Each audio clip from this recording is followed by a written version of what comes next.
Welcome back. Now, this first on Fox Business, a group of bipartisan senators are demanding answers on the Biden administration's support for Ukraine.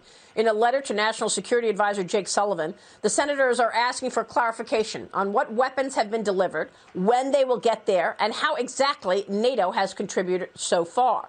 10 of those senators, including Senator Roger Marshall, just returned from a trip to Poland and Germany to meet with U.S. troops and refugees. Joining me right now is a Kansas Senator himself, Roger Marshall, a member of the Energy, Small Business, and Agricultural Committees. Senator, it's good to see you. Thanks very much for being here this morning. I want to hear about your trip to Poland and Germany. But first, let me get your take on the headlines of the mornings. We've got a headline here from the negotiations coming out of Turkey between Russia and Ukraine that Russia has agreed to sharply cut its military operations near Kyiv. Can you confirm this?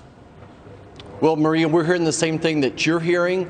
We did establish good communications with folks in Ukraine, from Ukraine on the trip, and we spoke with them again yesterday. And I think your reporters got it right. Be careful. This could be just a ploy. What we're being told is America continues to slow walk getting military aid in there. Here we are 5 weeks into this war, and military aid is just starting to get into Ukraine, but it's not what the Ukrainian people need. Look, they're doing their best. They're neutralizing the ground game right now and actually having some victories, but they're losing the shelling war. That Russia's continuing to bomb the heck out of them and shell them. What they need right now in Ukraine are weapons that will take out missiles that are being launched from the sea and from Russian soil as well. So be careful. This could be just another ploy, but it's certainly true from all things that we're hearing that Russia's really struggling with their supply chains, their morale, all those type of challenges up north around Kyiv.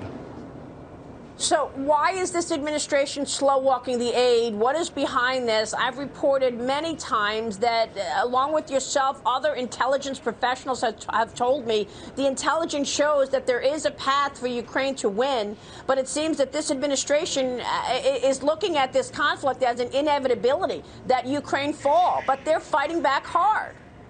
You're right, Maria, and we're even told on the ground that we were whispering in some of our allies' ears to not be giving weapons as well or not be expediting them. So I don't know what the problem is, but I do know that the people in Ukraine are bravely fighting. They're fighting for democracy. The people we met, the horrors of war that they told us were just absolutely chilling, bodies piled up in the streets that they couldn't get buried, hospitals being bombed, all these atrocities of war.